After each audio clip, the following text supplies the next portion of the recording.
Bismillahirrahmanirrahim. Assalamualaikum warahmatullahi wabarakatuh. Innal hamdalillah nahmaduhu wa nasta'inuhu wa nastaghfiruh wa na'udzu billahi min syururi anfusina wa min sayyiati a'malina. May yahdihillahu fala mudilla lahu wa may yudlil fala hadiya lahu. Asyhadu an la ilaha illallah wahdahu la syarika lah wa asyhadu anna Muhammadan abduhu wa rasuluh la nabiyya wa la rasula ba'dah. Allahumma salli wa sallim wa barik ala nabiyyina Muhammadin wa ala alihi wa ashabihi wa man tabi'ahum bi ihsanin ila yaumil qiyamah, amma ba'd. Ma'asyiral muslimin, hadirin dan hadirat, Bapak Ibu jamaah sekalian yang mudah-mudahan senantiasa dirahmati Allah Subhanahu wa taala. Bersyukur kita kepada Allah dengan memperbanyak ucapan alhamdulillahirabbil alamin, di mana pada malam hari ini kita dipertemukan oleh Allah dalam sebuah majelis yang berbarokah bersama dengan sahabat-sahabat yang penuh barokah insyaallah.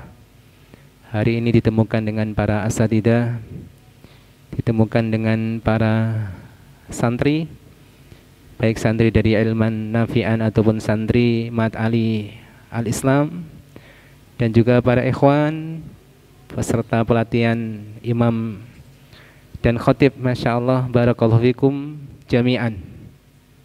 Kita bersyukur atas segala nikmat yang diberikan oleh Allah, nikmatul Islam wal iman, nikmat ilmu, nikmat pemahaman yang benar, nikmat ahlu sunnah wal jamaah. Dan kita berharap pada Allah, mudah-mudahan kita diberikan istiqamah di atas Islam, di atas iman, di atas jalan kebenaran sampai akhir hayat kita nanti. Jamaah yang dirahmati Allah Subhanahu wa taala, ada sebuah ungkapan yang sangat masyhur, yaitu ungkapan faqidus syai' la yu'tih. Yang tidak memiliki sesuatu maka ia tidak akan mampu memberikan sesuatu tersebut. Faqidus syai'i la yu'tih. Dan kalau kita bicara tentang dakwah dan para pengusungnya yang disebut dengan da'i, maka hakikatnya mereka itu memberi, Bapak Ibu. Inspirasinya dari sebuah ayat firman Allah, yaitu surat Al-Jumu'ah ayat yang kedua, huwallazi ba'atha fil ummiyina rasulan minhum yatlu alaihim ayatihi wa yuzakkihim wa yu'allimuhumul kitaba wal hikmah. Dialah Allah Subhanahu wa taala yang mengutus pada kaum ummi, mereka orang-orang yang tidak bisa membaca, rasulan minhum, seorang rasul dari kalangan mereka, yatlu alaihim ayatihi, yang membacakan ayat-ayat atas mereka, wa yuzakkihim, dan menyucikan jiwa mereka, wa yu'allimuhumul kitaba wal hikmah, dan mengajarkan kitab dan al-hikmah kepada mereka. Bapak Ibu jamaah yang dirahmati Allah Subhanahu wa taala, pada ayat ini setidaknya para dai betul-betul memahami ada dua hal yang harus diberikan. Setidaknya ada dua hal yang harus diberikan. Dan tadi prinsip awal yang kami sampaikan, ungkapan yang sangat masyhur, orang yang tidak memiliki sesuatu maka tidak bisa memberikan sesuatu tersebut. Maka kalau dai ingin memberikan sesuatu yang harus diberikan, maka langkah awalnya harus memiliki apa yang akan diberikan. Yang pertama, barakallahu fikum, seorang da'i, tentunya da'i ini merujuk pada da'i pertama pada umat ini, yaitu Rasulullah sallallahu alaihi wasallam, di mana beliau adalah sosok yang yu'allimuhumul kitaba wal hikmah, sosok yang mengajarkan ilmu. Berarti seorang da'i itu adalah sosok yang memberikan ilmu. Maknanya apa, Bapak Ibu? Sebelum memberikan ilmu berarti memiliki ilmu itu sendiri. Dan kalau kita bicara ilmu, ma'asyiral muslimin, langkah terbaik bagi mereka orang-orang yang ingin menyelami ilmu adalah hifdzul Quran, hafal Al-Quran. Sebagaimana dinyatakan oleh para ulama, diantaranya Al-Imam Ibnu Abdul Bar rahimahullah ta'ala rahmatan wasi'ah, beliau mengatakan wa awwalul ilmi hifdzu kitabillahi azza wa jal wa tafhamuhu wa kullu ma yu'inu ala fahmihi fawajibu talabihi ma'ah. Maka langkah awal orang ingin belajar itu adalah menghafal Al-Quran dan mempelajari apa saja yang dapat membantu untuk bisa memahami Al-Quran. Ini langkah awal. Makanya para santri kita Masya Allah di dalam thalabul ilmi, langkah awal bahkan sejak dini itu menghafal Al-Quran. Ini sudah langkah yang benar. Ini langkah awal untuk memahami ilmu. Kalau ingin jadi da'i, hendaklah memiliki apa yang akan diberi, yaitu ilmu. Dan langkah awal terbaik seorang yang ingin jadi alim, seorang da'i, adalah hafal Al-Quran. Dan Masya Allah, berarti kalau kita bicara da'i, Bapak Ibu, ya hafal Al-Quran kan bukan sesuatu yang ringan. Ya buktinya orang yang sudah berusaha hafal Al-Quran juga Masya Allah tidak semua ditakdirkan oleh Allah bisa hafal Al-Quran. Itu memang karunia Allah. Ya, Masya Allah. Namun di sana ada kabar gembira bagi para da'i. Sebagaimana disambung oleh Al-Imam Ibnu Abdul Bar dalam perkataannya, ternyata tidak disyaratkan seorang da'i harus hafal Al-Quran. Wah, ini kabar gembira.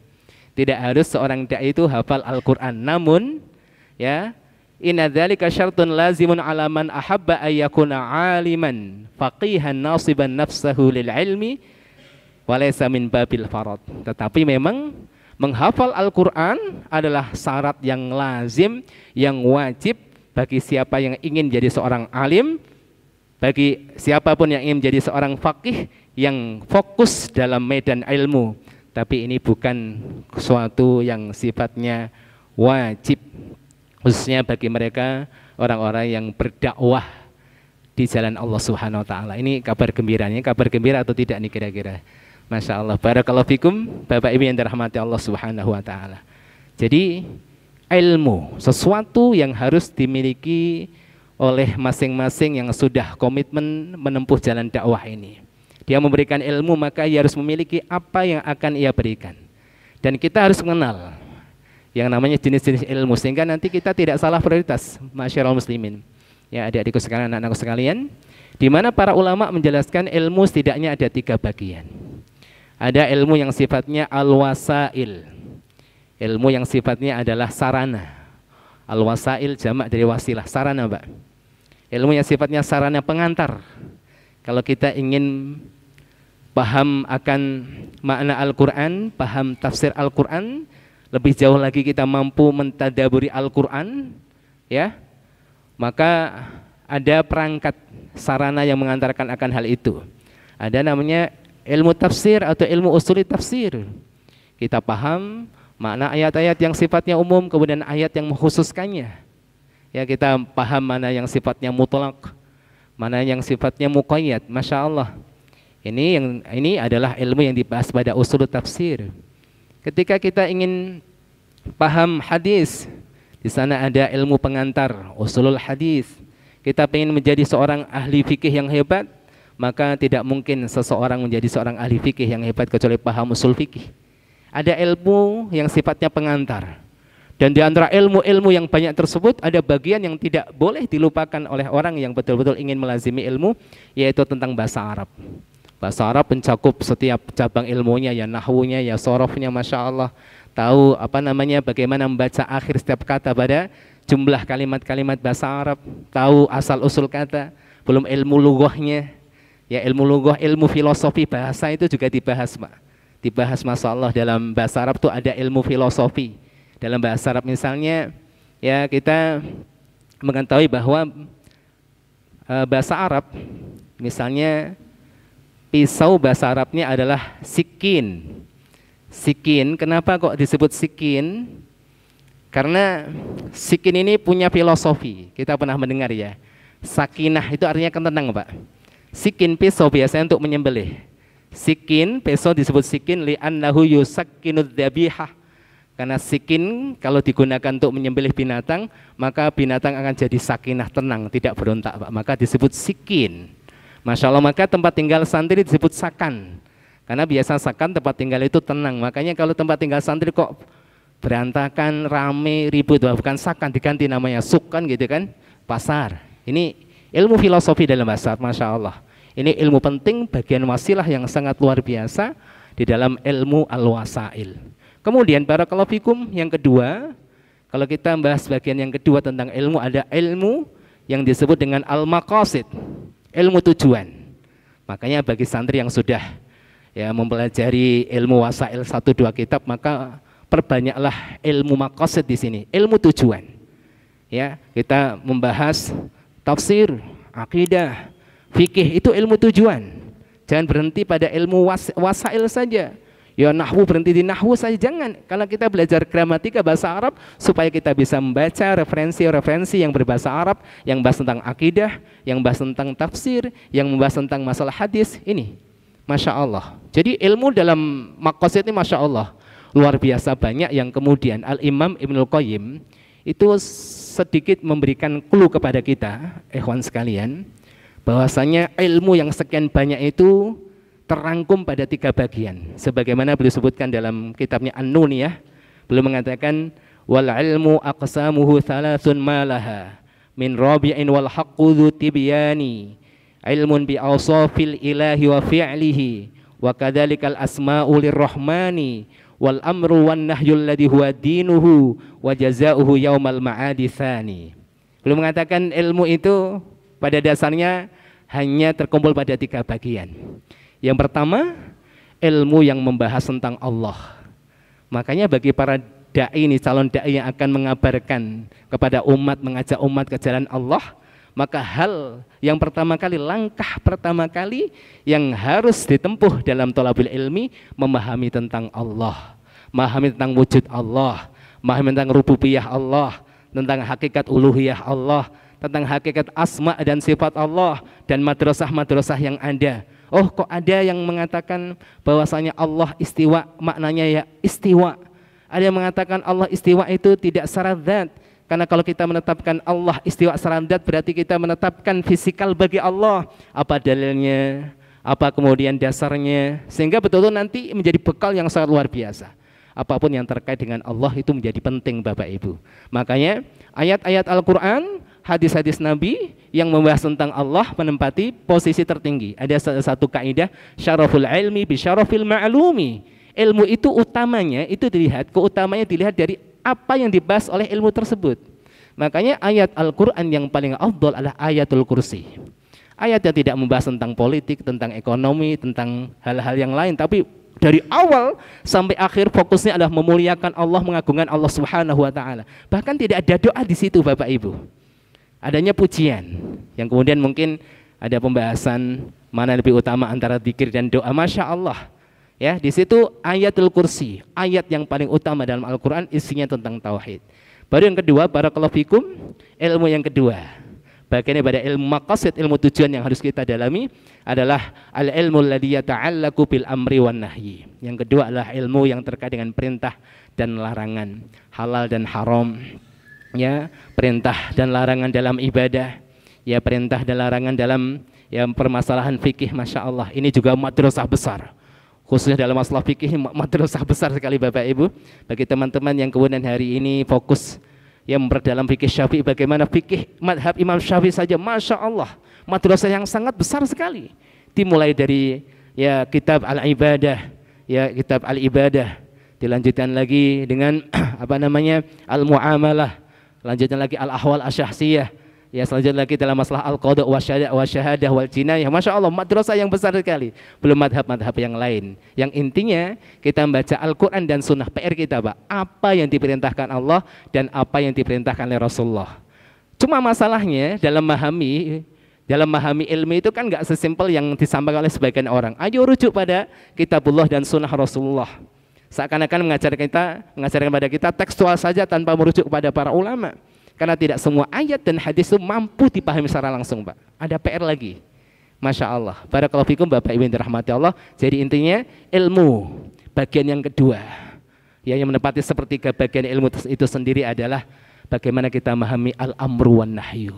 Makanya tadi fokus kita ketika kita belajar ilmu, lihat apa yang diperintahkan oleh Allah, oleh Rasulnya, apa yang dilarang oleh Allah dan Rasulnya. Yang ketiga adalah wa jazaohu yaumal ma'adi tsani.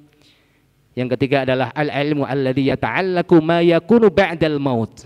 Ilmu yang terkait dengan apa yang akan terjadi setelah kematian, Pak. Masya Allah, makanya hari ini saya sedikit banyak membaca karya Al-Imam Al-Qurtubi, kitab At-Tadhkirah. At-Tadhkirah fi ahwalil maut wa umul akhirah. Itu kita fokus membahas bagian ilmu yang ketiga. Masya Allah, dimulai dari kematian, apa itu kematian, ya proses menuju kematian, apa itu sakaratul maut, proses keluarnya ruh. Nanti kemudian dibahas bagaimana terkait dengan ruh, pertemuan ruh, apakah mungkin kemudian ruhnya ya orang yang masih hidup ketemu dengan ruhnya orang yang sudah meninggal. Beliau bahas itu. Ruhnya orang yang yang masih hidup bertemu dengan ruh orang yang meninggal, itu mungkin terjadi namun di alam mimpi. Kalau ruhnya sesama ruh orang mukmin yang sudah meninggal, ada sebuah asar, ada beberapa hadis yang menunjukkan akan kesahihannya, akan bertemu Bapak Ibu. Orang yang baru saja meninggal, ruhnya itu sudah dinantikan oleh arwah orang-orang mukmin di langit. Yang kemudian ruhnya orang-orang beriman menunggu kabar dari mereka. Apa kabar anakku, bagaimana, apakah sudah menikah, bagaimana ya orang tua kalau misalnya dia meninggal lebih dulu, dan mereka dapat kabar tersebut dari ruh yang baru saja meninggal. Saking keponya mereka Bapak Ibu, keponya ruh-ruh orang mukmin tentang berita-berita orang yang masih hidup didapatkan dari orang baru saja meninggal, sebagian mereka rasanya nggak enak sampai mengatakan sudahlah jangan banyak tanya, kasihan dia karena dia masih sedih karena baru saja ia meninggalkan dunianya. Ya, ini tentang ruh. Namun tidak ada penjelasan para ulama yang kemudian ruhnya orang yang masih hidup bertemu dengan ruhnya orang yang sudah meninggal dalam keadaan terjaga. Makanya kalau ada pernyataan ruhnya si fulanah masuk ke tubuh orang yang masih hidup, itu bohong, Pak. Maka pesan-pesan disampaikan oleh film itu mengerikan loh, Pak. Lebih tajam daripada pesan yang disampaikan oleh para ustadz. Masya Allah. Mungkin hari ini kita ngaji berapa orang yang hadir, masuk YouTube mungkin berapa orang. Masya Allah, kalau sudah sampai ribuan, alhamdulillah, Masya Allah, barokah kan. Tapi film itu luar biasa.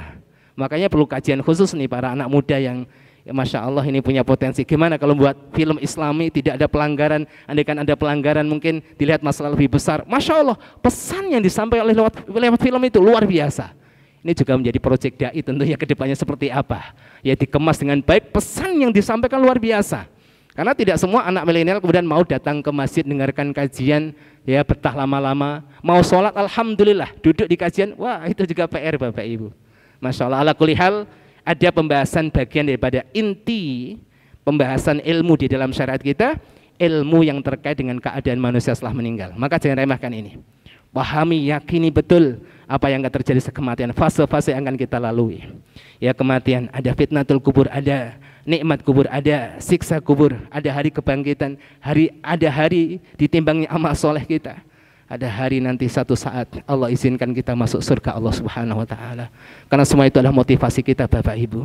Hari kita beramal untuk apa? Untuk mendapatkan balasan terbaik, dan semua itu dalam bingkai ilmu yang ketiga, ilmu tentang akhirat. Makanya para dai ini termasuk menjadi perhatian kita yang sudah komitmen insya Allah ya menjadi dai, pengusung dakwah, risalah. Masya Allah, ini berat, saya katakan berat, karena aslinya dakwah, risalah itu kan tugasnya para nabi Pak, tugasnya para nabi aslinya. Kemudian kita sok-sokan ingin mengemban apa yang menjadi tugas nabi, kok sok-sokan Anda itu. Nabi itu ditolong Allah langsung loh. Makanya kalau tidak butuh perangkat yang kuat, ambruk di jalan Pak. Karena ini tugas para rasul, para nabi, dan mereka bukan orang kaleng-kaleng lah. Kita nggak tahu nih kaleng beneran atau gimana kan gitu.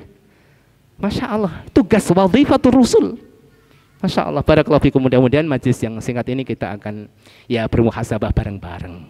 Khususnya yang sudah mulai ceramah sana sini yang menyampaikan ilmu, ya saya antum-antum sekalian, Masya Allah. Tapi barakallahu fikum, jadi kembali pada pembahasan kita. Kalau kita bicara ilmu ada 3 bagian. Ilmu yang sifatnya wasail tadi Pak, ilmu yang sifatnya wasail, ya bahasa Arab itu hal terpenting. Mudah-mudahan nanti Al-Islam bisa mengadakan diklat yang terkait dengan bahasa Arab. Saya Masya Allah ini permulaan yang baik.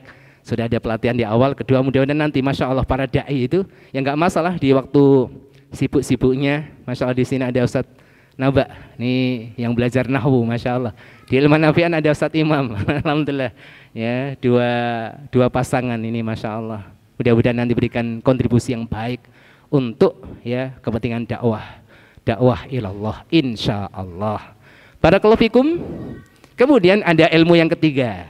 Para ulama mengatakan ilmu mulah atau ilmu milah.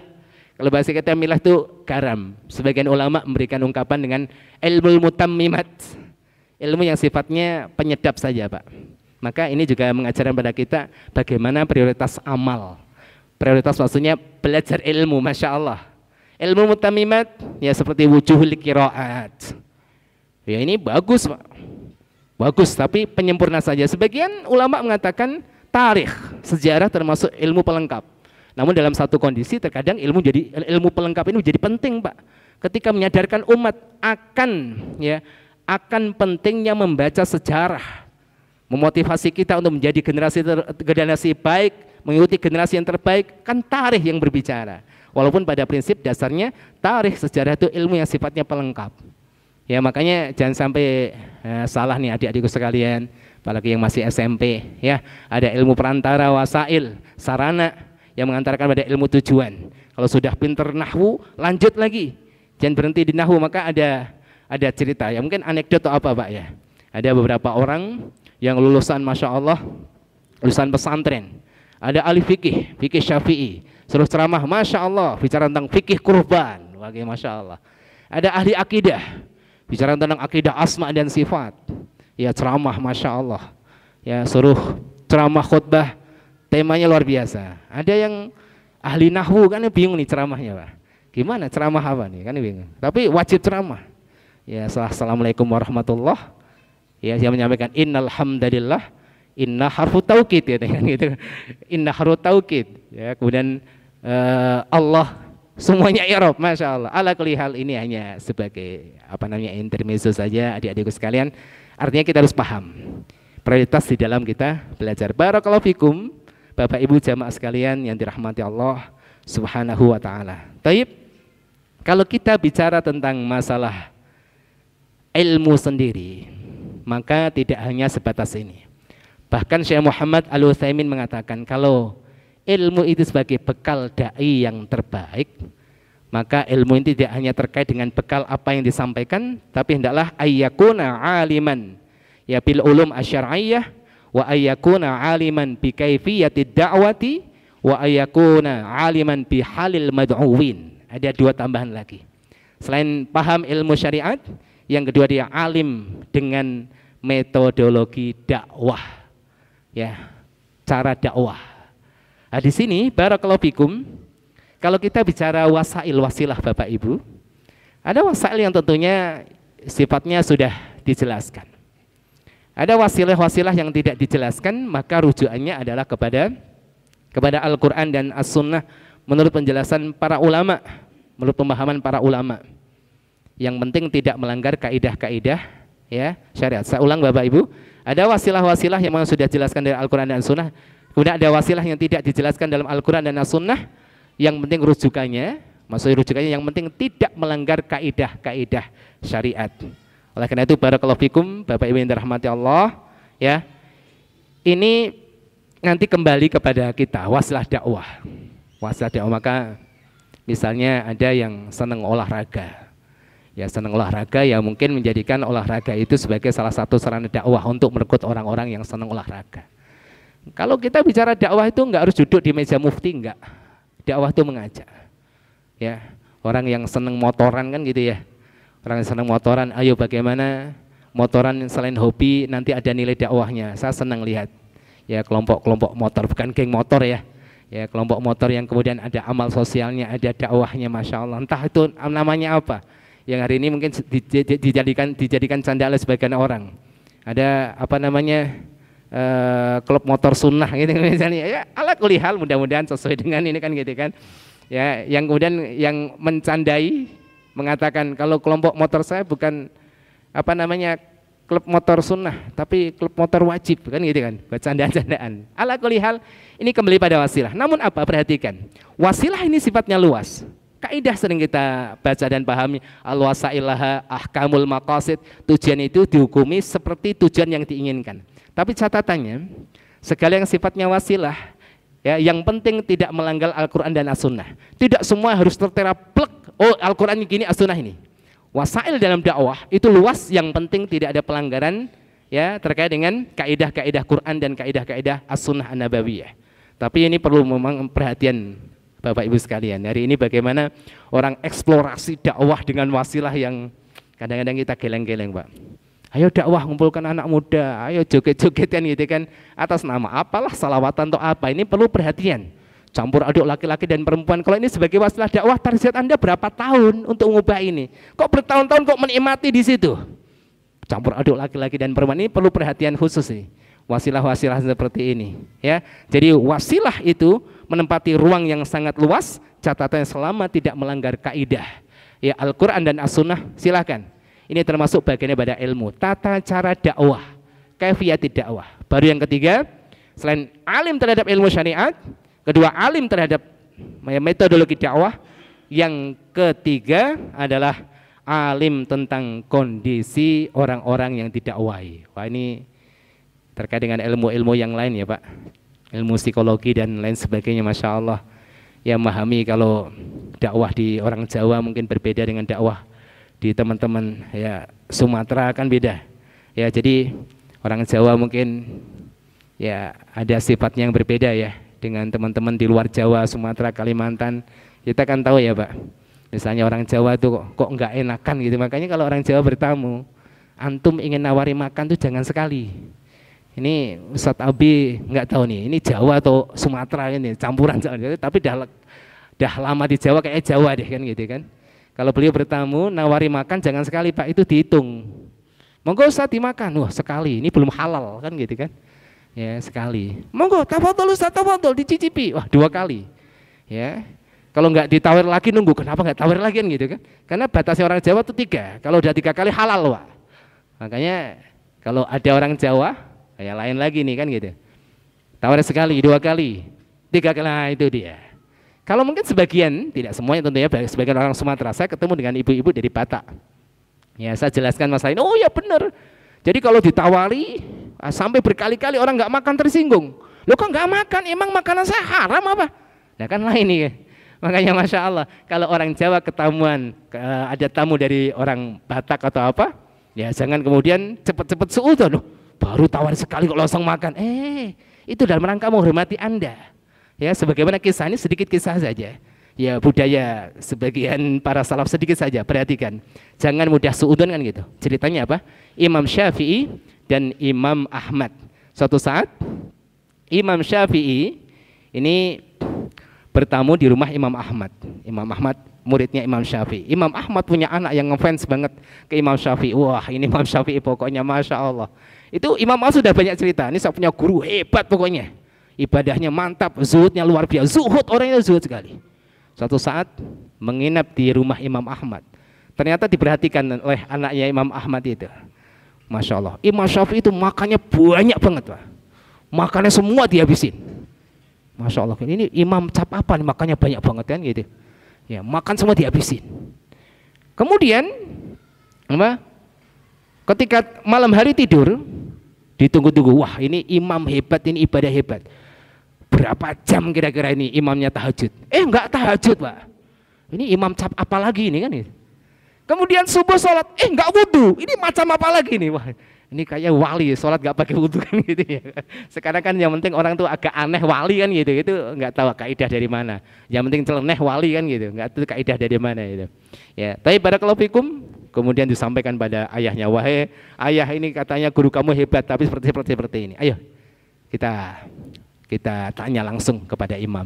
Dia tanya, kenapa wahai imamin, anak saya penasaran. Kalau muridnya dah paham, pasti ada hikmahnya.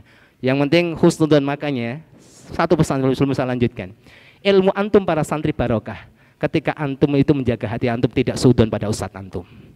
Kalau antum sudah suudon, wah ustadz tuh ini, hati-hati, nggak barokah ilmu antum. Masya Allah, husnudon terhadap ustadznya itu husnudon. Itu penting. Adab paling rendah seorang santri pada ustadznya tidak suudon. Karena saya prihatin, dengar si fulan, ustadz aja ini, ustadz seperti ini, oh ustadz buat yayasan, ustadz, ya Allah jangan suudzon, ayolah ikhwan, biar barokah ilmu antum. Ya, Imam Ahmad kemudian bertanya, apa rahasianya? Ya, wahai Abu Abdillah, saya makan banyak di rumah kamu karena saya yakin makanan yang di rumahmu itu adalah halal. Saya makan di rumahmu bukan hanya tentang kenyang, tapi saya makan di rumahmu adalah untuk obat, karena makanan yang halal adalah obat untuk penyakit. Ya, ini ada ilmunya. Kalau antum bertamu makannya banyak, ditanya yang punya rumah, ini jawabannya kan gitu kan. Masya Allah, mantap tuh. Ya, makanan halal untuk obat. Nah kemudian malam kok nggak tahajud nih? Saya nanya, oh tadi malam saya itu membaca ayat Quran. Al-Quran ada di pikiran saya dari awal sampai akhir, dan saya menyimpulkan sekian puluh kaidah dalam masalah hukum. Masya Allah Pak. Ya. Dan ketika subuh saya bangun, saya nggak wudhu karena saya nggak tidur, saya hanya pejam mata saja. Masya Allah, luar biasa, Masya Allah. Tapi pada fikum. Jadi kembali pada bagian tentang ya kondisi orang yang kita dakwahi, tentunya Masya Allah ini kembali pada ilmu-ilmu tentang memahami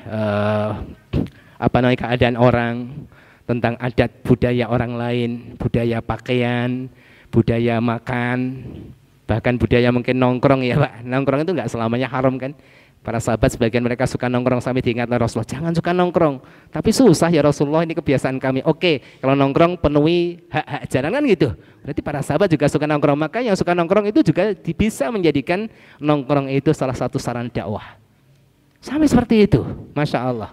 Ini kalau kita bicara tentang apa yang akan kita berikan sebagai seorang da'i. Anda ini ajarkan ilmu, berarti Anda harus memiliki ilmu. Faqidu syai'i la yu'ti. Ini pegang.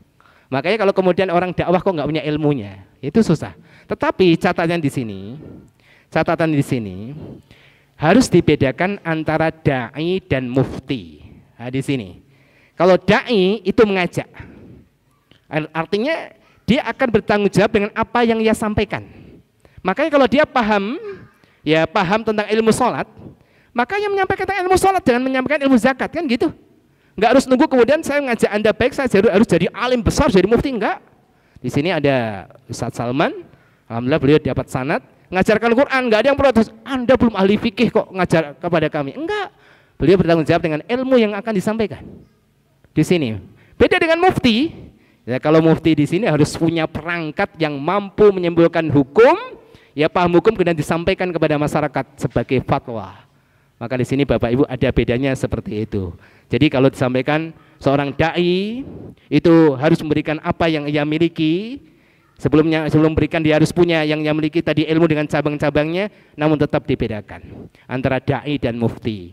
Dai itu yang penting menyampaikan apa yang didasari dengan ilmu yang dimilikinya. Kalau mufti berbeda, ya. Itu kalau mufti tentunya berbeda. Barakallahu fikum. Bapak Ibu yang dirahmati Allah Subhanahu wa taala. Cuma hari ini penyakitnya itu apa? Nah, ini ada penyakitnya. Ada dai, ada alim. Dai alim. Dai muncul. Dai tidak semuanya alim. Ya. Kalau mufti pasti alim. Ini masalahnya. Kadang-kadang sebagian dai yang muncul bukan orang alim. Yang mufti alim nggak mau muncul karena takut keikhlasannya cacat. Nah, ini ada yang perlu dipecahkan dari problem ini. Problem yang muncul di tengah masyarakat. Dai yang belum begitu alim muncul, dikenal, akhirnya umat itu merujuknya kepada para dai. Apa masalah? Padahal tidak semua dai itu alim. Ini jadi masalah. Alimnya nggak mau muncul karena takut nggak ikhlas, kan jadi masalah nih.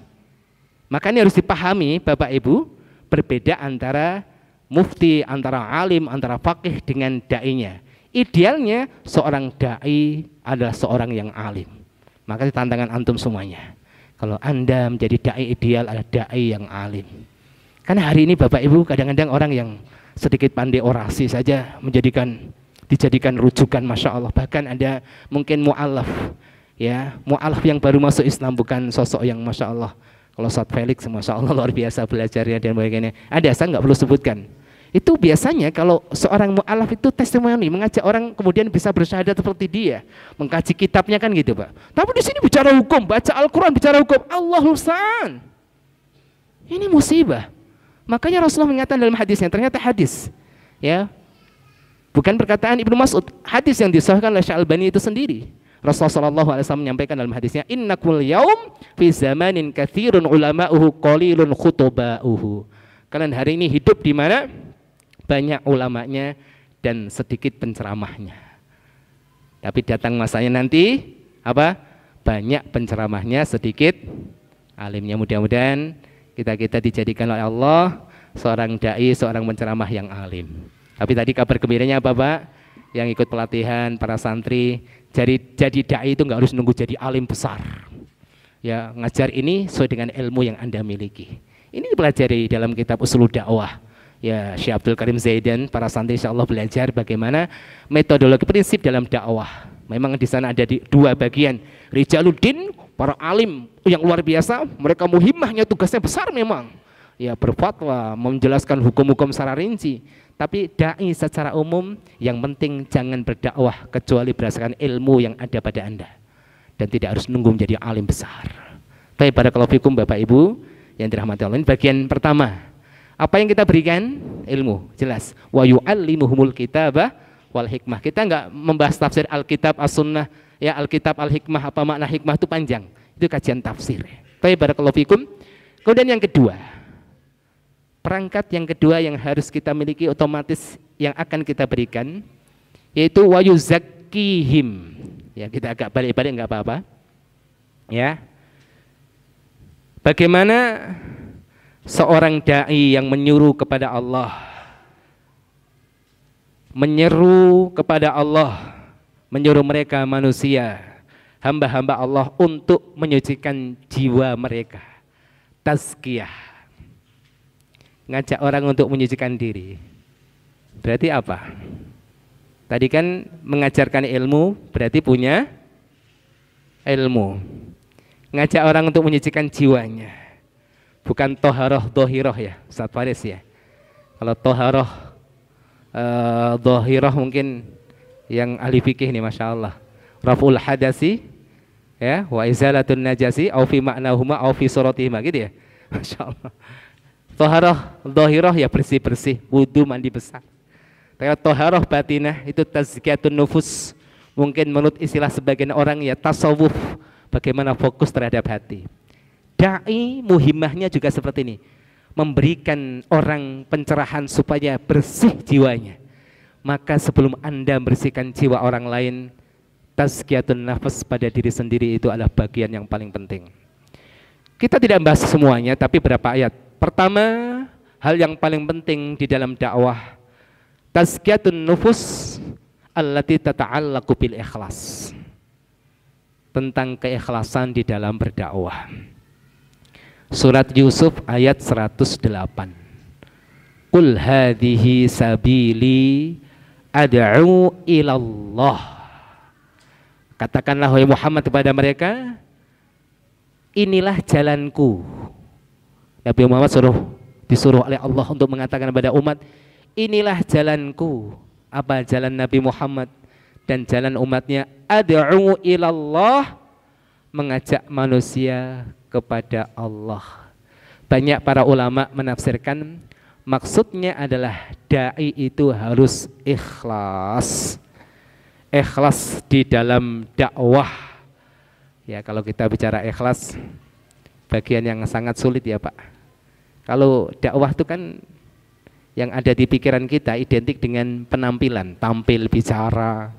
Kalau menampakkan ilmunya, masya Allah, apalagi menampakkan ilmunya sampai hadirin nggak paham, wah, semakin nampak alim Pak.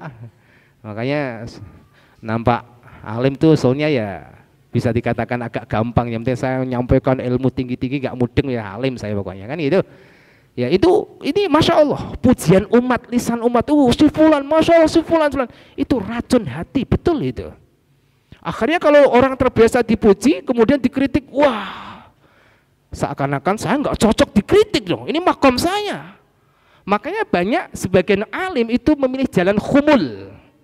Kalau dalam kajian tasawuf itu ada khumul, idfin atau idfan nafsaka fi ardil khumul, kan gitu.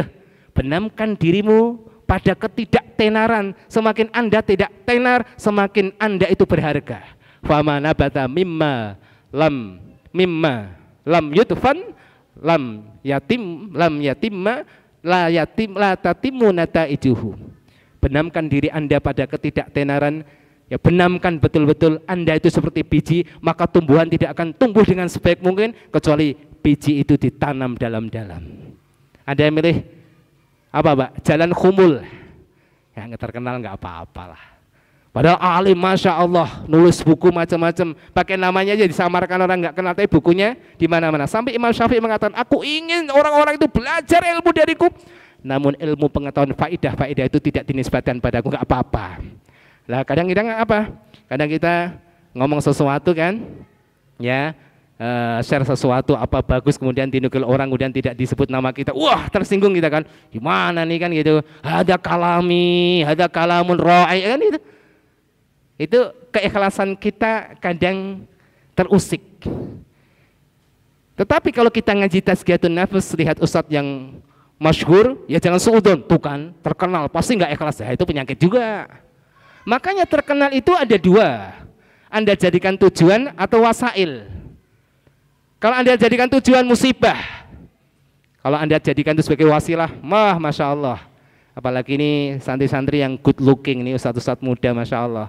Ustadz Zaki kan di sini, ini masya Allah, ya ustadz dai-dai yang good looking ini modal lumayan Pak, masya Allah. Yang hari ini kemudian ketika keburukan muncul dan banyak followernya dan orang-orang baik nggak muncul, ya musibah ini. Maka di sini barakallahu fikum. Namun catatannya apa? Keikhlasan berat, ikhlas itu mudah dibahas. Maka saya mencoba mengkaji mangzilatul ikhlas, seperti ini ya Allah. Yang selama ini saya menyangka ikhlas kok ya Allah. Begitu cacat keikhlasan. Makanya kita melatih Bapak Ibu keikhlasan itu terkait dengan amal soleh yang enggak harus selalu dilihat orang. 100% ada 10% lah enggak dilihat orang.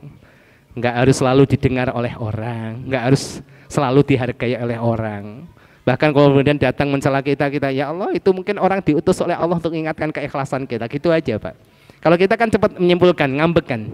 Dipilih menjadi ketua majelis taklim, ketua perkumpulan, dikritik, antum ini gini, langsung ngambek, nggak mau lah, saya ini kan ngajar Quran, siapa yang gaji? Sudah gitu dikritik lagi. Lah Anda tuh nyari apa? Maka baperan itu ada baper syar'i, ada baper nggak ikhlas. Ya, baperan syar'i dibacakan ayat, wah baper nangis, oh masya Allah. Ya amal soleh dikritik dikit ngambek loh. Anda amal soleh itu siapa? Karena kita kena sibuk mencari apresiasi orang. Ya, dikagumi orang, yoh masya Allah, antum ini, antum masya Allah. Apalagi kadang-kadang mat'u ini, masya Allah, ya masyarakat ini, jamaah itu memang masya Allah luar biasa ini. Ada masalah, ini provokatornya luar biasa. Ustaz antum ini, masya Allah. Ala kulli hal, kita berhenti di sini. Tazkiyatun nafas yang khusus, yang istimewa bagi seorang dai adalah menjaga keikhlasan. Ngajari orang ikhlas, Anda enggak ikhlas, hati-hati. Baik, silahkan muadzin untuk adzan lebih dahulu. Tafadhol. Bapak Ibu, hadirin dan hadirat jamaah sekalian yang dirahmati Allah Subhanahu wa taala. Kita lanjutkan kembali tentang tazkiyatun nafas, bagaimana seorang dai fokus untuk tazkiyatun nafas bagi dirinya sebelum mengajak orang lain untuk mensucikan diri mereka. Hal pertama adalah keikhlasan ya, masya Allah. Jadi untuk menjaga keikhlasan, bagaimana kita juga harus rajin mengetahui kekurangan diri kita sendiri. Ya, sisihkan waktu untuk mendeteksi kekurangan kita. Atau kalau mungkin berani tanya sama temennya, kekurangan saya apa? Kalau nggak berani ya tulis sendiri ya Pak. Kadang-kadang kalau orang sudah kena penyakit ujub, susah juga nulis kekurangan diri sendiri. Tetapi kalau nulis kekurangan orang, masya Allah. Ya, kemudian juga kalau ada orang koreksi diri kita, ya nggak usah kemudian terlalu sibuk untuk membela diri gitu ya. Kadang kita terlalu sibuk membela diri kita. Kemudian juga untuk membersihkan hati, belajar ikhlas, datangi ahli hati Pak. Kalau dalam kajian tazkiyah itu atau tasawuf, mursyid, ada mursyidnya, ada pembimbingnya. Karena ustadz seorang alim, seorang guru, itu ibarat tabib. Anda kalau sakit gigi datangnya ke dokter gigi kan gitu. Anda bermasalah dalam masalah muamalah bingung halal haram, datanglah pada ahli fikih. Kalau bermasalah hati kita, datanglah pada ahli hati. Kan gitu. Pentingnya mursyid yang kemudian membimbing kita terkait dengan tazkiyatun nafas di sini. Jadi mursyid itu adalah tabib. Guru, ustadz, seorang mu'alim adalah tabib dokter. Anda sakitnya apa? Maka datang ke spesialisnya. Kalau masalah hati yang kita kemudian terasa kok jauh dari Allah, kadang semangat karena apresiasi orang, kalau nggak diapresiasi kok suka ngambek, nih ada apa ya kira-kira? Ini terkait dengan keikhlasan. Karena apapun yang kita usahakan Bapak Ibu, kalau tanpa ikhlas kita khawatir kita tidak manen apapun.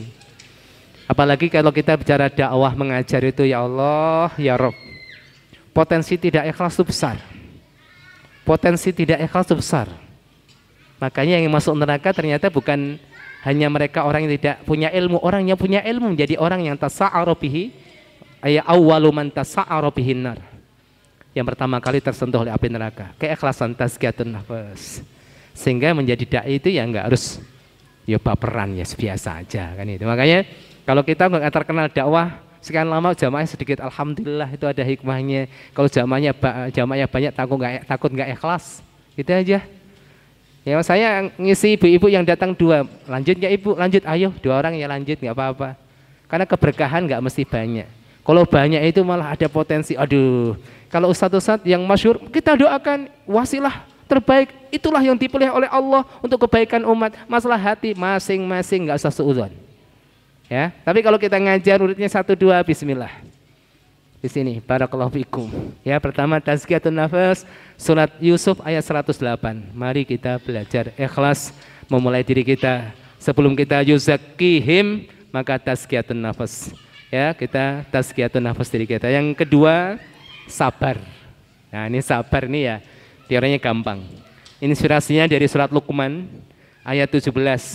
Nasihat Luqman kepada anaknya, ya bunayya aqimis sholata wa'mur bil ma'rufi wanha 'anil munkari wasbir 'ala ma asabak. Wahai anakku, tegakkanlah sholat. Ya, sholat ini poin terpenting. Baru diiringi dengan ayo ngajak orang sholat kan gitu. Ajaklah yang ma'ruf, perintahlah yang ma'ruf, ajak manusia berbuat yang ma'ruf, cegah yang mungkar. Baru sabar. Wasbir 'ala ma asabak, ingat. Ya, sabar terhadap apa yang akan menimpamu. Jadi Masya Allah, ternyata di balik setiap dakwah itu tidak mesti manis yang kita kecap. Kalau manis terus malah takut. Ada seorang alim diundang, Masya Allah, mat'unya banyak, udah disampaikan oleh panitia, Syekh itu mat'u sudah menunggumu, dibuka pintu, mat'u sudah, Masya Allah, nangis dia, ya Allah, jangan-jangan dakwah saya selama ini tidak sesuai dengan selera Rasulullah, namun selera dengan umat manusia. Ada rasa takut malah Pak. Masya Allah, barakallahu fikum. Bapak Ibu jamaah yang dirahmati Allah Subhanahu Wa Taala. Jadi ada sesuatu yang mungkin akan menguji kesabaran kita. Hasil daripada dakwah nggak mesti banyak. Hasil daripada tarbiyah kita nggak mesti pinter-pinter. Yang penting barokahnya. Ya, kita mencoba untuk ngajak santri hafal Al-Quran. Ya, kok mentok di 10 juz ya, barokahnya itu. Alhamdulillah. Kita nggak ngerti mungkin yang 10 juz itu nanti diberikan taufik oleh Allah, diberikan kemudian oleh Allah, jadi seorang pengusaha membuat ma'at tahfidz melahirkan sekian ribu tahfidz. Masya Allah, yang 10 juz yang Anda ajarkan ternyata jariahnya Masya Allah. Mungkin rantai setelah Anda itu kecil, tapi rantai setelah itu besar. Kita nggak ngerti Bapak Ibu. Masya Allah, sabar, termasuk sabar dalam proses, sabar dalam hasil. Hasil tidak sesuai dengan apa yang kita inginkan. Ustadz sudah masuk, sudah diajar berkali-kali, nggak, tapi ya enggak, ya alhamdulillah. Ya, prosesnya sabar, hasilnya sabar. Antum-antum yang mungkin nanti balik ke pesantren, latihan sabar. Ya, mungkin di awal Masya Allah. Ya, ini santri-santri SMP Ilman Nafian, wah Ustadz awalnya, bingung nih Ustadz. Ya, sepak bola di kamar kan gitu kan. Ustadznya mikir nih gimana. Alhamdulillah sekarang dah kalem-kalem, dah ganteng-ganteng, alhamdulillah kan gitu. Alhamdulillah lagi punya adik kelas, alhamdulillah. Baik. Jadi saya teringat kisah yang disampaikan oleh seorang kiai.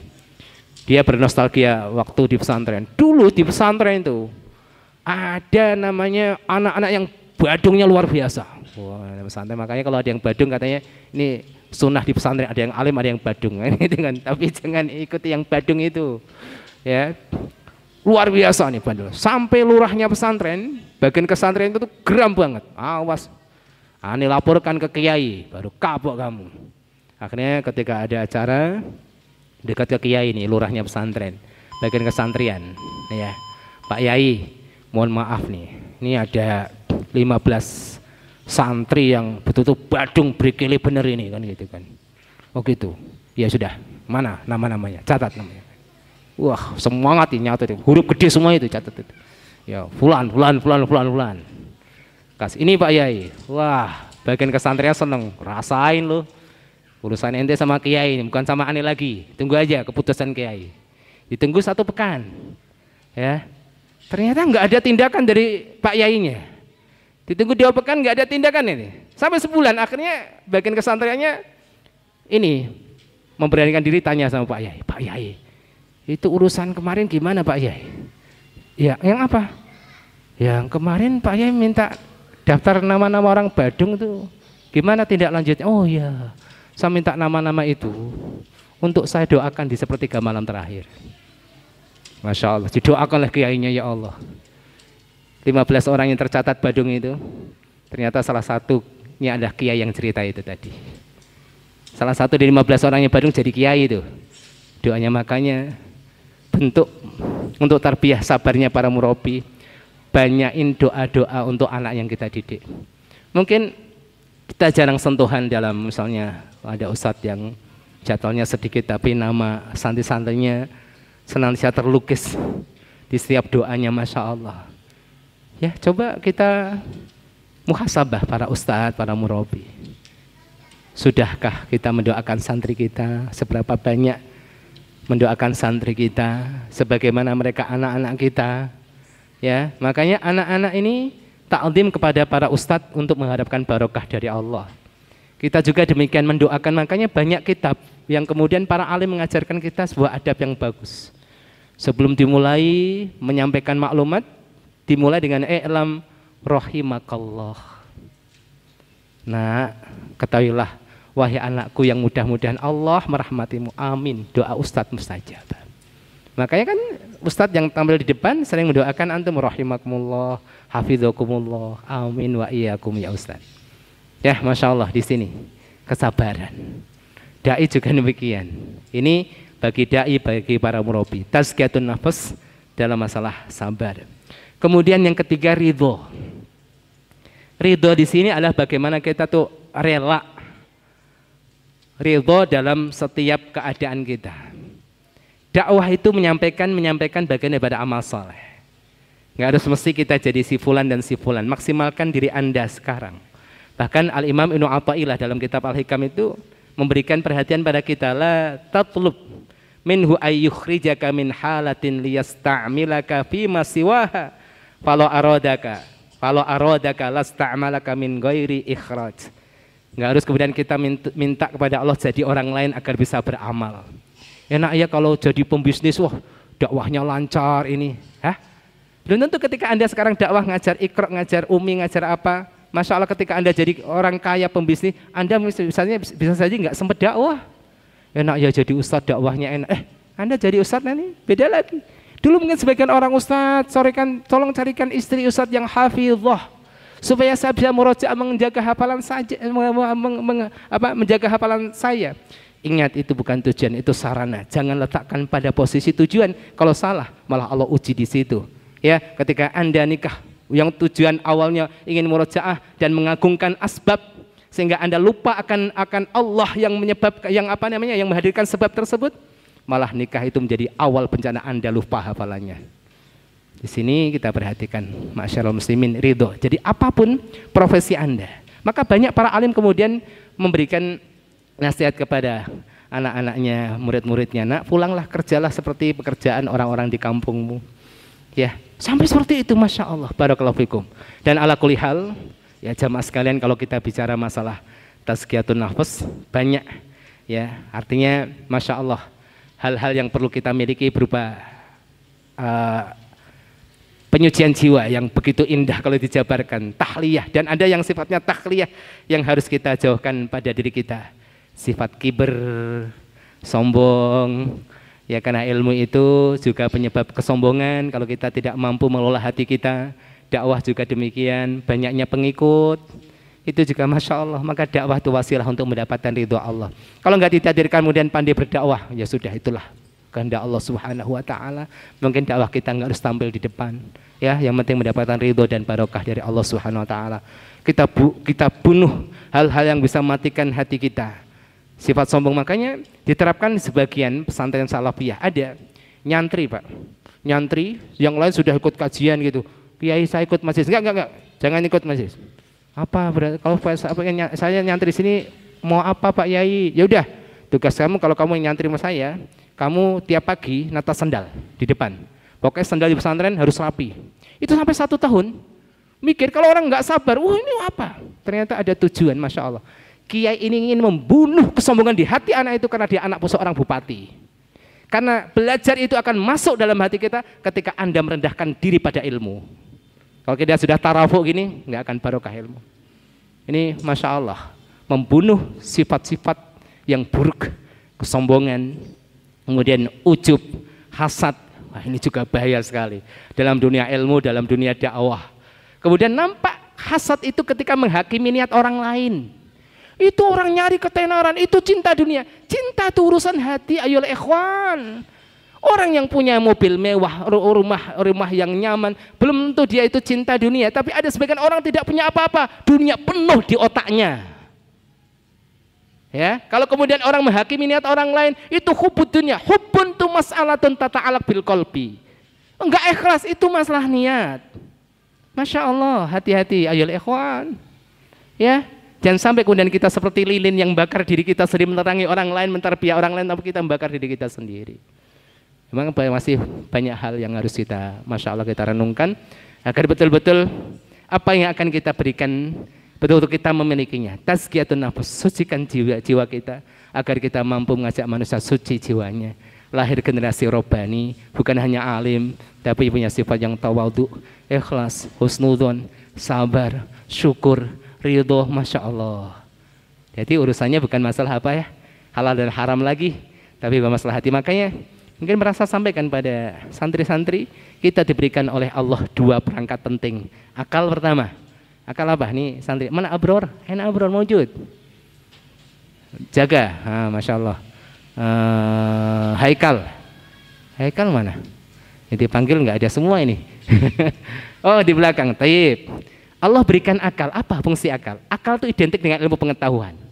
Ini masya Allah kalau digunakan, diaktifkan untuk memahami ilmu pengetahuan luar biasa, Pak. Tahu halal haram, perintah dan larangan itu akal. Kedua, perangkat penting yang Allah berikan pada kita itu hati. Hati itu identik dengan rasa dan perasaan, rasa cinta, rasa ridho, rasa syukur, sabar, tawakal, khauf, roja, mahabbah, masya Allah. Makanya kalau orang itu thalabul ilmi hanya mengaktifkan akal, Anda akan bicara halal dan haram. Tapi kalau kemudian kita bicara tentang hati, masya Allah. Ada seorang ayah ditanya, iya Abi, kenapa kita sholat? Kalau hanya akal yang dilibatkan, sholat itu wajib nak. Bahkan disebutkan kaidahnya al-aslu fil amri lil wujub. Kalau Allah Ta'ala, masya Allah, luar biasa. Tapi kalau sudah melibatkan hati, itu grade-nya naik. Nah, diajak berpikir. Nah, hari ini dah makan kan? Makan Nabi, pakai apa? Ayam. Yang ngasih rezeki siapa? Allah, masya Allah. Ya, masya Allah. Akhirnya apa? Bagaimana kita beribadah itu mengaktifkan akal anak. Oh ya, kita sholat itu dalam rangka kita bersyukur kepada Allah. Terima kasih. Karena kita ingat kebaikan Allah. Contoh gini Pak. Kita punya tetangga. Punya tetangga baik banget. Punya teman baik banget. Apapun diberi. Utang aja nggak suruh bayar. Masya Allah. Apapun masya Allah. Tiba-tiba dia minta tolong. Ya Mas, ini mesin air di rumah saya mati. Masya Allah. Kalau orang yang tahu balas budi ketika memperbaiki mesin, apakah terpikir di pikirannya, wah ini diupah berapa, diupah berapa? Ini nggak tahu diri Pak. Ya upahnya berapa ya, upahnya berapa? Gimana nih? Masya Allah. Sebaliknya dia akan mengerjakan dengan masya Allah, senang sekali saya diminta tolong, masya Allah. Bahkan nanti ketika dikasih, jangan saya, masya Allah. Sama Ketika seorang hamba pada level awal, itu biasanya hitungannya adalah ar-roja wal khauf. Saya beramal surga, kenapa enggak beramal? Takut neraka ya Allah. Ar-roja wal khauf. Makanya kalau orang hanya berhenti di sini, enggak akan menikmati ibadah. Ketika levelnya naik mahabbah, itu lain. Urusannya bukan surga neraka lagi. Tapi bukan level ini dihilangkan enggak. Karena sebagian orang itu meremehkan orang yang minta surga pada Allah. Meremehkan, oh ibadah kok minta surga. Ini yang diajar oleh Rasulullah. Cuma itu level awal dalam ibadah. Hitung-hitungan sama Allah dan itu bukan salah. Tapi ketika orang sudah sampai mahabbah, Masya Allah, minta surga itu rasanya kok agak malu. Minta ya cerita, ya Allah ya Allah, rahmatmu ya Allah. Sampai di sana nggak nyampe, minta surga. Tapi kan amal saya segini ya Allah. Apa kita dengan pedenya? Gue tahajud ya Allah, baca Quran, mosok nggak masuk surga. Anda kepedean merasa berjasa sama Allah. Makanya kadang-kadang sebagian ulama itu Masya Allah, ketika orang itu masalah hati itu, tahajud setiap malam, doa ya Allah, nggak dikabulkan, malah gimana udah tahajud tiap malam nggak dikabulkan. Lebih baik Anda tidur nikmati nikmat Allah dan bersyukur dikasih nikmat tidur. Sama seperti itu. Masalah hati itu ibadah tafakur, ibadah hati itu satu titik ibadah hati bisa mengalahkan ibadah fisik sekian tahun. Ini nggak main-main kalau masalah tazkiyah, masalah Masya Allah. Ya bukan ngajak nggak tahajud loh Pak, nanti malah ditafsirkan lain. Yang paling baik tahajud dan bersyukur kan gitu. Tapi barakallahu fikum, ini bagian yang kedua ya, ikhwan-ikhwan sekalian, anak-anakku sekalian, adik-adik sekalian ya. Tadi dai apa yang diberikan? Ilmu. Harus punya ilmu. Harus jadi alim enggak? Ya tadi sudah jelaskan. Jadi alim hebat. Kalau enggak ya minimal Anda dakwah apa? Anda punya ilmu di situ. Kedua adalah tazkiyah. Ayo bareng-bareng kita baca kitab para ulama ya. Kitab Ihya Ulumuddin, kitab Madarijus Salikin, kitab Tazkiyatun Nafs punya Al-Imam Ibnu Rajab dan banyak sekali Masya Allah karya-karya ulama dalam hal ini. Kemudian tambahan ayat tadi saya hanya nukil dua bagian. Kemudian ketiga, perangkat yang ketiga yang harus kita miliki, kita ambil dari sebuah hadis yang sangat masyhur disebutkan oleh Al-Imam Al-Bukhari dalam kitab Al-Adabul Mufrad. Rasulullah SAW bersabda, innama bu'istu liutammima makarimal akhlaq. Sungguh aku diutus untuk menyempurnakan akhlak. Ya, akhlak, adab. Cuma barakallahu fikum, kalau saya mencoba menyimpulkan kalau akhlak itu identik dengan dalil. Rasa malu ada dalilnya, ya kan gitu kan? Bagaimana kita berkata dengan perkataan yang ma'ruf ada dalilnya. Kalau adab itu cenderung lebih luas. Itu nanti disesuaikan dengan adat budaya setempat. Itu adab. Kalau akhlak itu identik dengan dalil. Maka ada buku ensiklopedi akhlak, maka rujukannya Quran, hadis, Quran, hadis, Quran, hadis, Quran, hadis. Tapi kalau adab itu lebih luas. Makanya terkadang adab kita dengan adab orang Arab berbeda. Ya, kalau kita megang kepala, nggak sopan. Nah orang Arab megang kepala, sama teman biasa megang kepala Pak. Ya, nanti tanya satu-satu yang dari Yaman, Masya Allah biasa orang Arab pegang kepala. Wah. Nah kita ros, 5 ada ros kan gitu kan, bingung kenapa kepala lish. Ya di sini adab itu luas, lebih luas. Baik.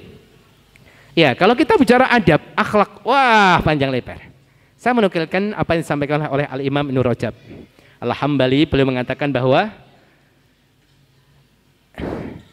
akhlak memiliki 4 pilar akhlak yang mulia. Pilarnya kalau kita megang pada pilarnya, bangunan yang dibangun di atasnya kokoh. Yang pertama adalah tidak hasad. Ayo para thalabatul ilmi, para santri, calon dai, hilangkan rasa hasad. Lihat temannya apalan lebih lancar, alhamdulillah seneng. Yang penting seneng. Ya, kan kadang itu kan. Kalau temannya apalan nggak lancar, kok hati saya seneng ya Ustadz, hati-hati itu. Ya, temannya lebih lancar, apalagi alhamdulillah. Melatih, ya. Kadang ada sebagian Masya Allah untuk menjaga seperti ini. Ada orang sengaja itu setiap ujiannya tuh nilainya 8 nggak mau 9. Ini amal pribadi ya. Dia bisa jawab tapi sengaja lah. Yang penting naik dah nilai 8. Sampai seperti itu. Tidak ingin menampilkan diri yang kemudian sebagai sumber hasad. Mau sampai seperti itu Pak.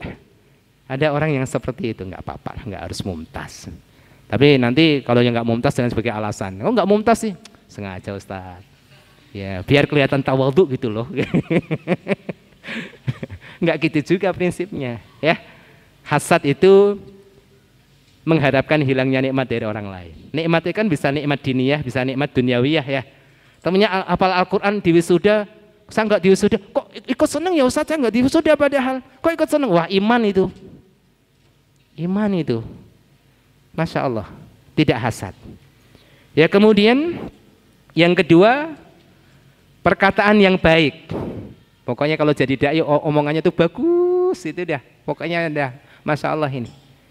Ya, man kana yu'minu billahi wal yaumil akhir falyakul khairan aw liyasmut. Makanya kita harus memperhatikan teman-teman bergaul kita ini.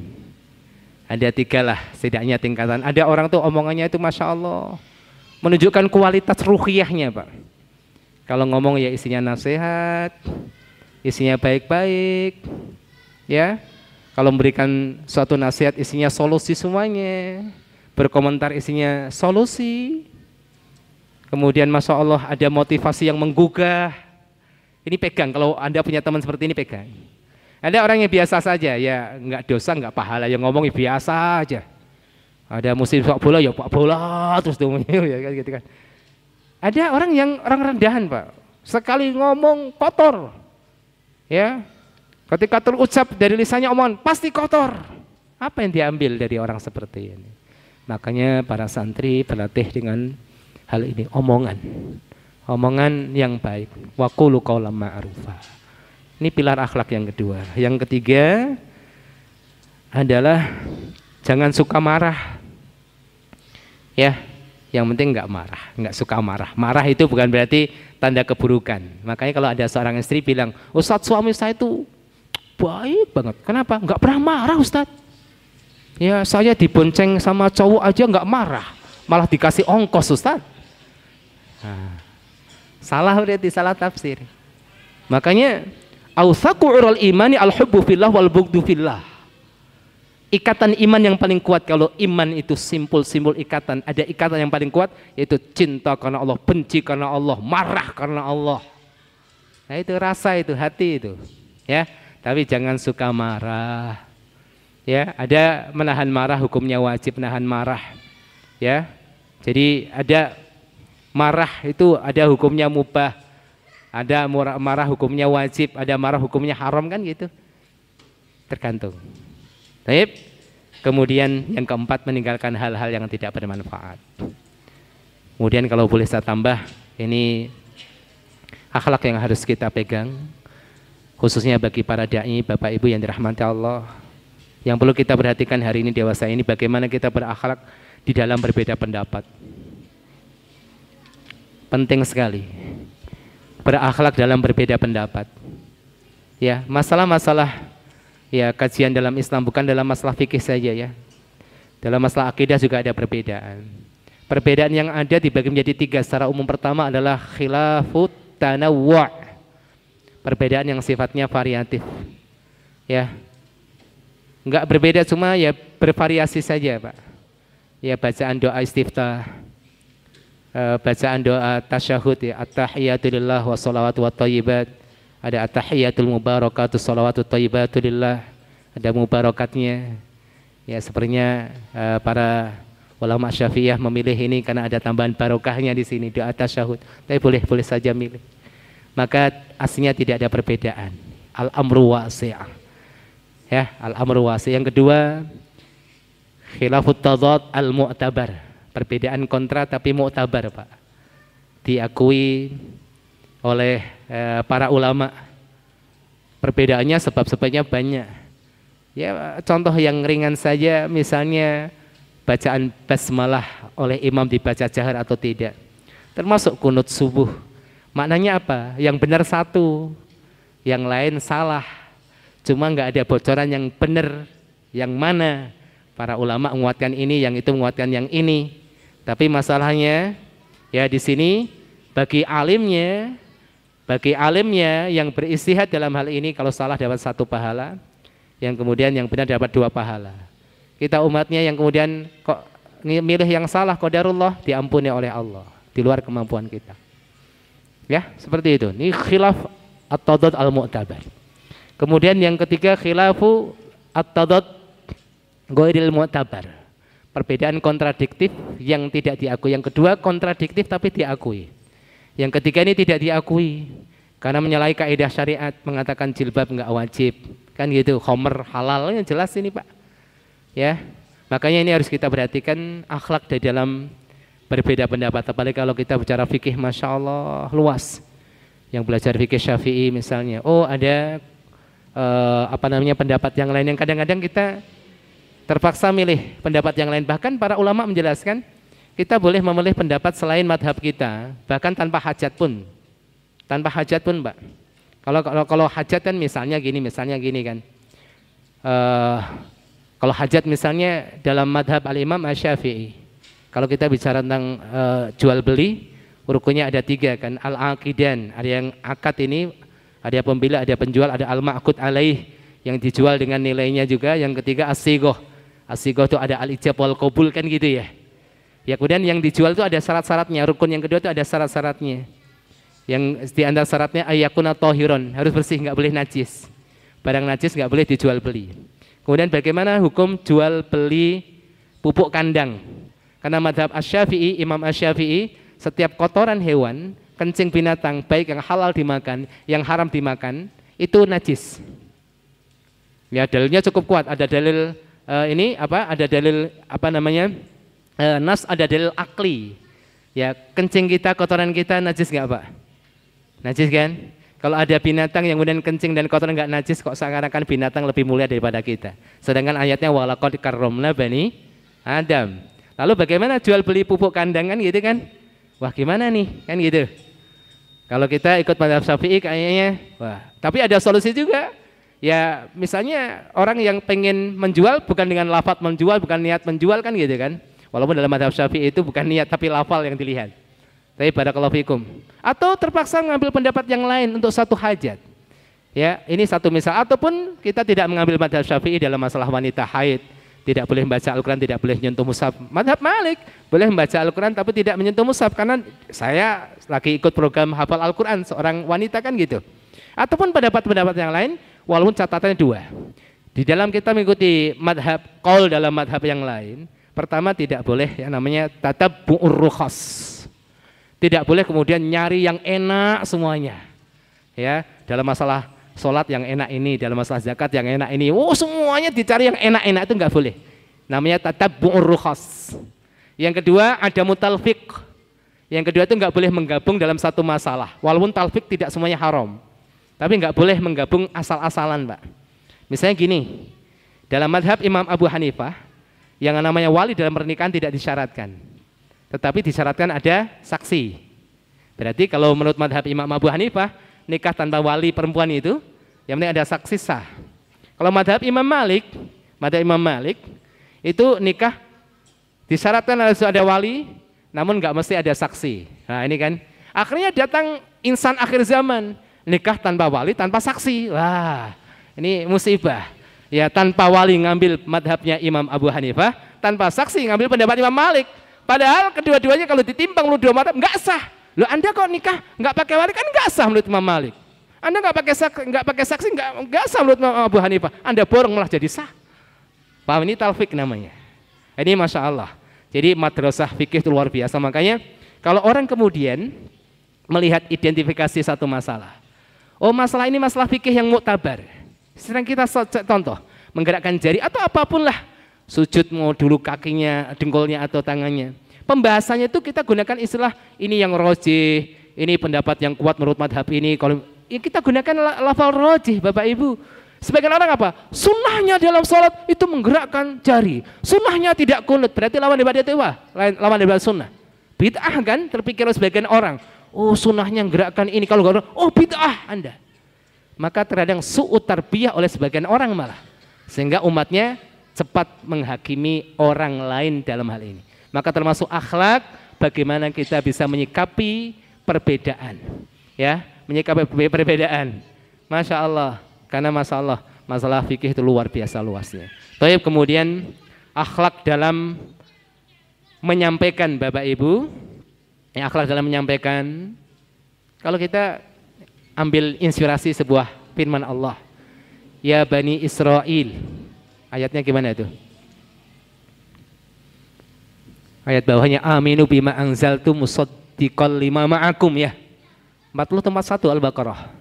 Berimanlah kalian terhadap apa-apa yang aku turunkan pada kalian kepada amin wa anzaltu musaddiqa. Berimanlah terhadap Al-Qur'an yang mana Al-Qur'an itu membenarkan apa-apa yang ada pada kalian. Perhatikan, Rasulullah mengajak ahlul kitab beriman terhadap Al-Qur'an karena Al-Qur'an itu enggak beda dengan kitab kalian, membenarkan, enggak mendustakan. Taurat, Injil itu datang dari Allah. Tapi tidak ada jaminan semuanya itu bersih, tapi semua sama dengan Al-Quran dari Allah. Apa itu inspirasinya? Ewan sekalian, kalau dakwah, tampilkan hal yang awalnya, hal yang sama dahulu sebelum hal yang beda. Tampilkan yang sama. Kadang kita itu kan senangnya apa? Senang sesuatu yang luar biasa beda. Kalau udah beda tuh kelihatan, beda, sholatnya beda, kan gitu. Masya Allah. Orang-orang sini misalnya pakai apa, yang penting saya beda. Kalau beda tuh masalah luar biasa, kan gitu. Karena kita sering beda, makanya untuk menjaga keikhlasan juga, kalau kita bicara ikhlas, jangan suka berbeda, agar sama aja kelihatan sama dengan orang, gitu aja. Itu sampai seperti itu. Tapi barakallahu fikum, ini akhlak juga. Akhlak dalam berdakwah. Makanya disebutkan Imam Ahmad sampai tidak sholat sunnah qobliyah bertahun-tahun ketika di Irak karena madhab Imam Abu Hanifah tidak ada sholat qobliyah maghrib. Ya, biar sama dengan masyarakat. Sampai seperti itu. Ini juga akhlak bagaimana dalam penyampaian dakwah. Makanya saya di Ilman Nafi'an ini kita setel dari awal madhab fikih Imam Syafi'i. Ustadz yang dulu kita kirim ke Yaman juga takhusus belajar fikih Syafi'i. Harapan kita ya kita nggak berbeda dengan masyarakat kita hari ini. Bahkan kemudian ada pesan-pesan kebaikan.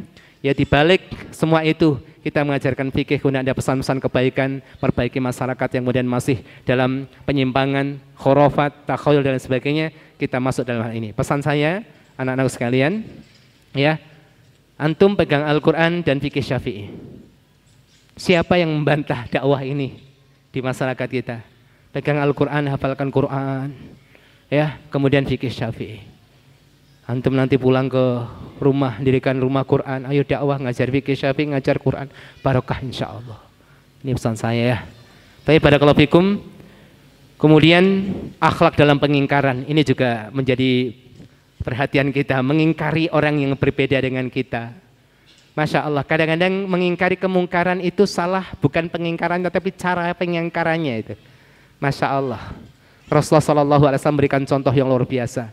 Mengingkari orang alim, bagaimana kondisinya, bagaimana cara mengingkarinya, tempatnya bagaimana, apakah sendirian atau di khalayak. Abu Dzar Al-Ghifari pernah ditegur tegas oleh Rasulullah gara-gara rasis terhadap Bilal. Sampai Rasulullah mengatakan, ya Abu Dzar, innaka mru'un fika jahiliyah. Wahai Abu Dzar, kamu tuh orang yang masih ada jahiliyah di dirimu. Ya, diingatkan tegas oleh Rasulullah. Tapi ketika dakwah terhadap orang-orang Masya Allah, barakallahu fikum, orang yang kemudian awam ya Pak, kisahnya sangat masyhur sekali. Ketika Rasulullah duduk-duduk dengan para sahabat, datanglah seorang Arab Badui yang kencing di pojokan masjid. Itu para sahabat, wah getem-getem ini, wah apakah salah getem-getem para sahabat? Enggak, karena itu kemungkaran kencing di masjid. Cuma kan belum jelas kan gitu kan. Diingatlah Rasulullah, sudah, jangan biarkan biarkan kencingnya selesai, minta setimba air disiram, kan gitu kan. Masya Allah, itu juga menunjukkan pertama jelas kecerdasan Rasulullah dalam dakwah itu cerdas Pak. Apa? Kalau tadi seorang Arab Badui kencing belum selesai kemudian ditegur, malah kencingnya kemana-mana, najisnya kemana-mana. Pintar Rasulullah itu, udah biar fokus najisnya satu tempat. Masya Allah. Kedua, rahimnya Rasulullah, nggak apa-apa najis bisa dihilangin karena dia nggak tahu. Orang Arab Badui tadi sampai terharu dengan sikap Rasulullah, sampai dia berdoa pada Allah, ya Allahumma arhamni wa Muhammadan wala tarham ba'dana ahadan. Ya Allah, rahmati aku dan Muhammad dan jangan rahmati selain kita berdua ya Allah. Saking harunya pada Nabi Muhammad. Apakah kemudian kita itu terharu karena akhlak, ya masyarakat terharu dengan akhlak kita atau bagaimana? Dan ini catatan bagi kita sebagai ya mat'u, ya kita posisikan sebagai mat'u ya Bapak Ibu, ketika ada konflik antara para ustadz, udahlah ya mat'u posisikan, jangan manas-manasi. Jangan manas-manasi, komentar bukan sebagai solusi, tambah panas keadaan. Apalagi kemudian yang nilai orang alim itu adalah apa? Orang awam. Oh ini alim, ini enggak alim. Anda ukurannya apa? Alim dan enggak alim, kan gitu kan. Nah ini penting sekali ya. Ini bagian akhlak yang harus kita pegang. Ala kulli hal, barakallahu fikum Bapak Ibu, 3 hal yang sudah saya sampaikan. 3 perangkat penting yang harus kita pegang sebagai seorang dai. Yang pertama jelas ilmu, kita tuh mengajar. Yang kedua tazkiyatun nafas, karena kita ngajak orang untuk bersihkan hatinya. Ketika berakhlak, karena akhlak ada sesuatu yang kemudian apa? Menjadikan kita tuh terkesan tuh akhlak. Kalau orang pintar banyak ya Pak, tapi kalau santri berakhlak tuh masya Allah terkesan. Ya makanya ini santri-santri masya Allah ya datang, ustadznya masya Allah sendalnya tatakan gitu ya, masya Allah. Jangan sampai ada tanda kalau datang ke pesantren pasti sendal ustadz diinjek-injek nih, oh jadi kotor ini gitu kan. Wah ini santri yang perhatian, mana sendal ustadz diamankan, masya Allah. Ada orang yang berkah ilmunya bukan karena pinternya tapi khidmah sama ustadznya. Nggak perlu saya ceritakan, ada orang seperti itu datang, Ustaz Salim tasnya bawain, masya Allah, dia ingin terakhir, tapi ketika lulus menjadi orang yang paling barokah dakwahnya, masya Allah. Ada orangnya Pak. Terima kasih pesan pada santri, Ustaz ayo kita rajin mendoakan mereka, ya santri taklim kepada para asatidzah, pada para guru agar barokah semuanya. Kita ngajar barokah, Anda belajar barokah. Saya kira cukup, sudah lewat panjang waktu Isya. Kita tutup ya Bapak Ibu, insyaallah. Alhamdulillah Rabbil Alamin. Mari kita tutup dengan doa kafaratul majlis. Subhanaka Allahumma bihamdika asyhadu an la ilaha illa anta astaghfiruka wa atubu ilaik. Assalamualaikum warahmatullahi wabarakatuh.